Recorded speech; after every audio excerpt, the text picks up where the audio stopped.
And likewise, right now, that's the flag Hillary Clinton is with, and the Zionists are with, because it promotes the abolition of Syria as a state and the dividing of Syria. Sykes-Picot number 2 is what some are calling it right now. You know, that's what's happening, and unfortunately, I can't support that, even though I'm sure you're nice people. So I don't want to be associated with that, because I feel like that's having a... Hi, I'm Joshua Blakeney. I'm here in Calgary with my fellow activist Aaron Doncaster.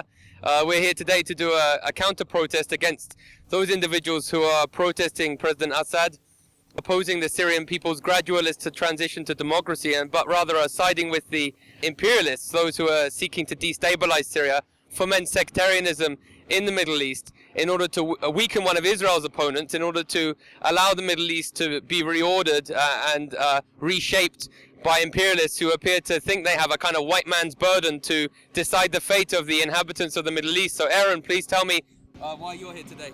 Well, I think Martin Luther King put it best during his anti-imperialist speech against the war in Vietnam in the 60s. He basically said the United States is the largest purveyor of violence in the world. So this issue with Syria has to be understood in that context, and in the context of imperialism. None of what's happening in the Middle East happens outside of the context of imperialism. And I mean, I think it's kind of ridiculous that people are asking for interventionism and the destruction of a country's sovereignty, and they're asking a power and their Western allies that are some of the biggest purveyors of violence to actually go in and do it. And like, you have to understand the context of imperialism.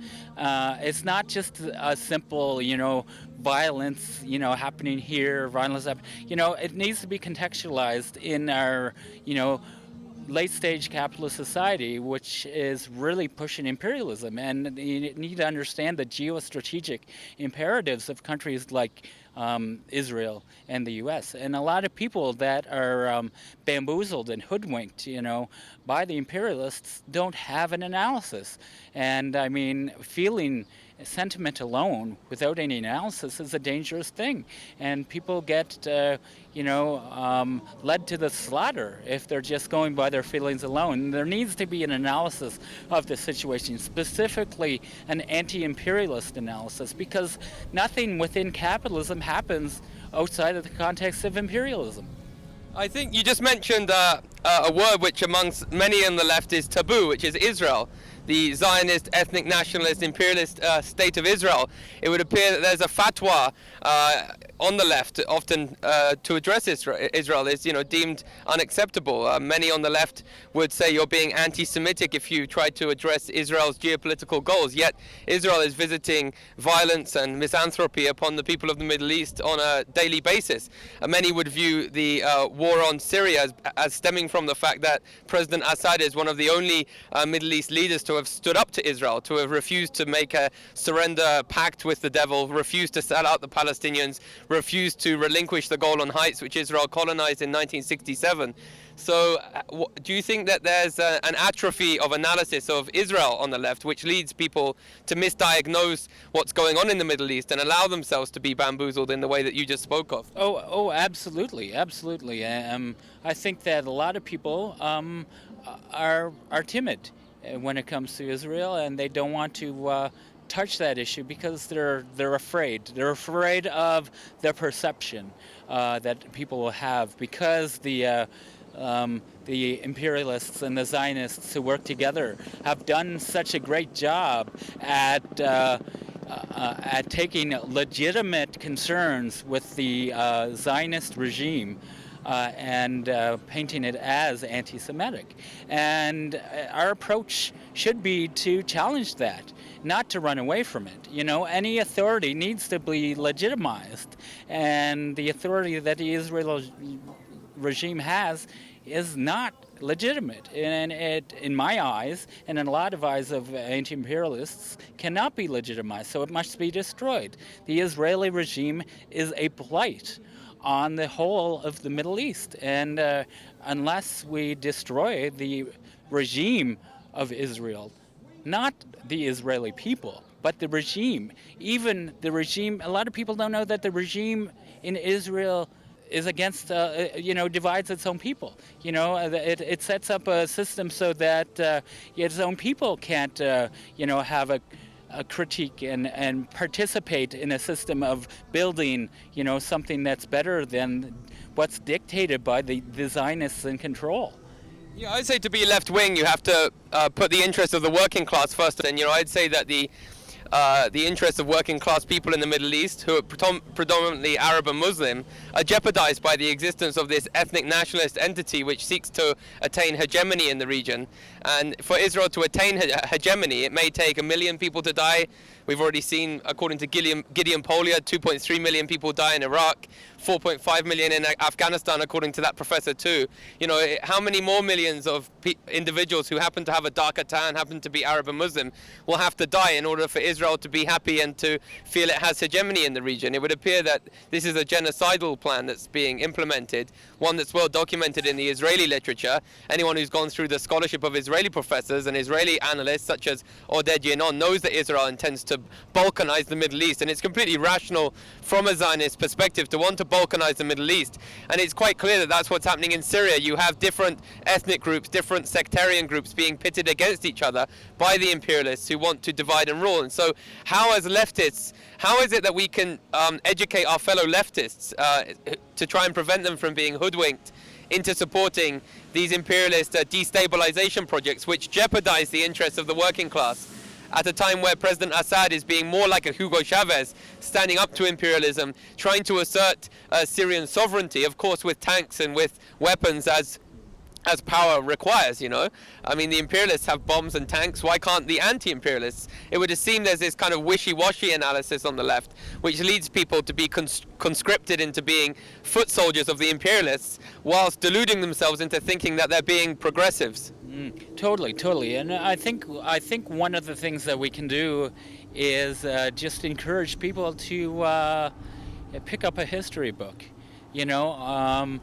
analyze the history of the working class, analyze the history of Western capitalism, study what it means to be imperialistic, and through this education, then I believe people will come to realize that they've been hoodwinked, they've been bamboozled, they've been taken for a ride, and like I said, only through that education. Because if people don't educate ourselves, then we're going to all be taken advantage of by the imperialists.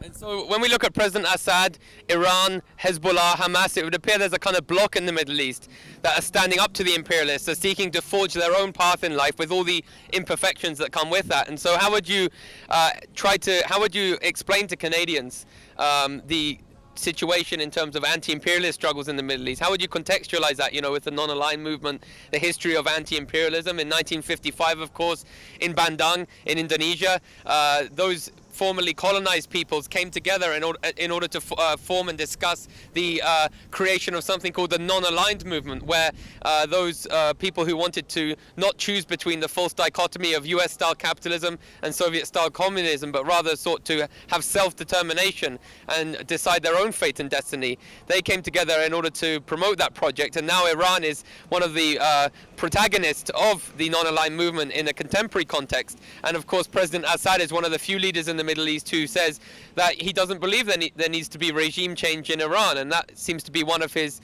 big sins from the perspective of those who would seek to balkanize the Middle East, do a kind of Sykes-Picot too. Of course, in 1915, 1916, British and French statesmen sought to reorder the Middle East as the Ottoman Empire was crumbling, and they carved out these artificial states and created artificial boundaries in order to divide the Arab people, and that was the Sykes-Picot Agreement that crystallized in 1915, 1916, and that was reaffirmed at Versailles in 1919. And so many would say that there's a kind of Sykes-Picot 2 happening, where the imperialists are now seeking to recreate the boundaries in the Middle East.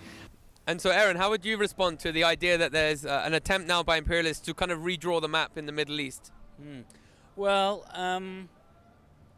It reminds me of a book I once read by Zygmunt Brzezinski, The Grand Chessboard, the Geostrategic Imperatives of the U.S. And in that book, Zygmunt Brzezinski puts it pretty clear that in order to control the world, any empire needs to have control over Eurasia. And I just find it interesting that a lot of so-called activists in Calgary here were so on board with an action in support of the Ashwar people in the Amazon region who were being imperialized by oil companies in Canada here and in America, and their land was being taken away from them. Essentially, this was imperialism, and they got it. A lot of activists understood that, but yet when it comes to imperialism abroad, further abroad, when it comes to the Middle East, and I think a lot of it has to do with the success of that propagation of the myth of Islamofascism by post 9/11 Republican neoliberal conservatives. And so, I mean, I think a lot of it has to do with a bit of racism within the broader left, and I think a lot of people need to look at do we have Arab racism, and how can we rid that of it? Because essentially, You mean anti-Arab racism? yeah, anti-Arab, yeah. So, and how we can deal with that, and I think that, like I said, through more education, more understanding of what imperialism is. Because here's the Ashwar people. We did a successful action. I think it was successful. A lot of other people thought it was successful. And it brought to the attention of Calgarians the issue of the Ashwar, who are having their self-determination and their sovereignty being destroyed by imperialistic oil companies. So here we have imperialistic regimes going into the Middle East, and it's something different. They would rather than support those that are fighting against the imperialistic regimes, be bamboozled and hoodwinked and go and show support for the pro-interventionists who are going to be here in about a half hour. And it's sad. It's really sad to see that the left here in Calgary and the broader progressive movement that is supposedly intelligent can so easily be led astray. Yes, and I would say also, you and I would be people who for a decade now have sought to exonerate Muslims, to say Muslims had nothing to do with 9/11. Of course, the alleged hijackers on 9/11 were seen drinking alcohol, going to strip clubs, eating pork, taking drugs, doing things that are highly haram, highly proscribed by Islam. We're people who've sought to, defend the Islamic community, but it's quite sad when we see now that now the war on terror is going up against a more secular government. The government of President Assad is highly secular. Many Syrians who I meet are quite secular people, and as a result, Syrian nationalism has been able to flourish because people have often kept their religion as a personal thing and put their differences aside. President Assad unites 18 ethnic groups in Syria, in a highly vociferous part of the world. That's quite an impressive thing to do, to unite people rather than to divide them. And so we see many Islamists, many people who are involved in political Islam coming out for a protest, a march today, a rally, which many would say is helping to extend the very war on terror that has been waged against them. Canada is claiming to be at war in Afghanistan in order to extirpate the Mephistopheles of Al-Qaeda from the Tora Bora, but yet the Canadian government is pledging millions of taxpayers' dollars to the very Islamist Al-Qaeda-style groups who are seeking to defenestrate President Assad in Syria. And so the irony is that when Islam needs to be demonized, the imperialists will demonize them, and when Islamist groups can be exploited and used as tools of imperialism, then they'll cozy up against them. And so how can we appeal to Islamic people who may, for ideological and theocratic reasons, oppose the more secular government of President Assad? How can we appeal to them to join with us? And we would view ourselves as allies of them in everyday life, and view ourselves as people who are trying to demystify the propaganda against Muslim people. How can we appeal to them not to support the destabilization of Syria, which will of course lead to the death and slaughter and maiming of millions of Muslims if the Hillary Clinton Zionist project is fully implemented in Syria? Well, I think one of the main things that we need to do is to do what we're doing today. We're coming out, we're having a counter rally, and regardless of what our numbers are, we're taking a political stand. And when you take a political stand, we can't be ignored.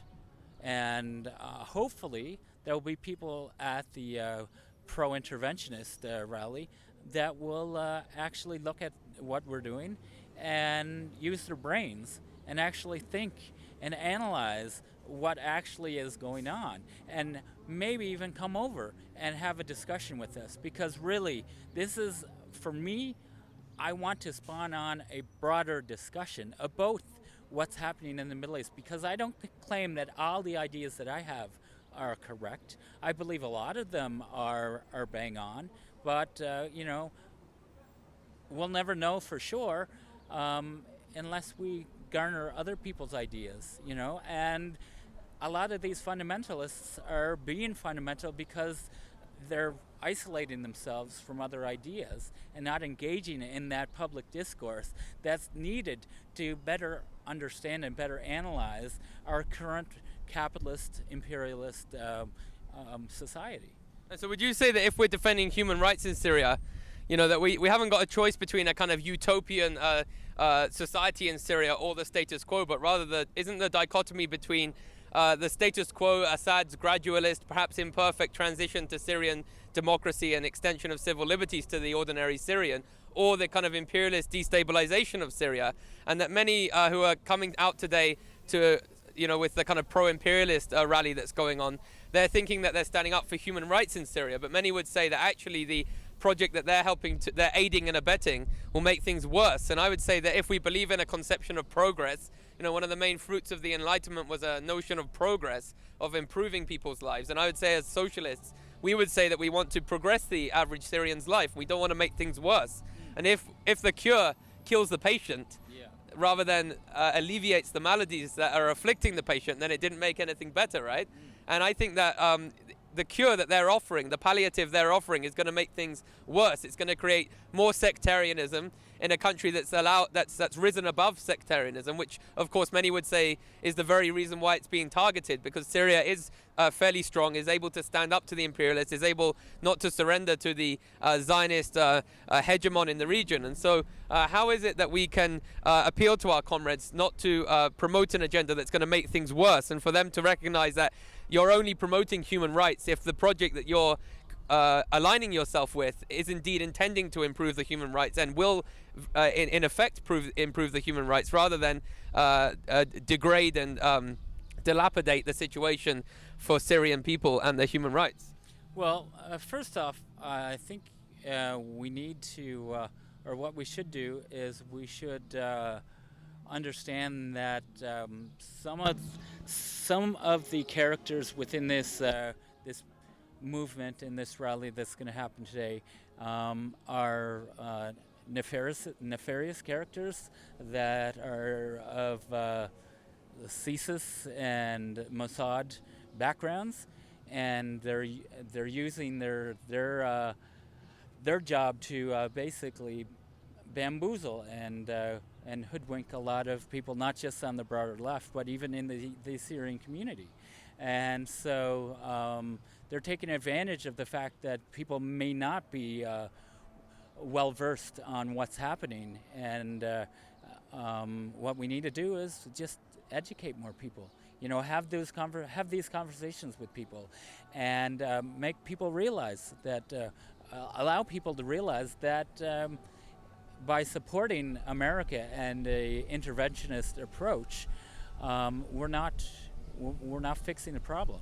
If America and their Western allies are the biggest purveyors of violence in the world, by supporting them and calling for regime change, we're just going to, create, like you said, we're not going to fix the patient.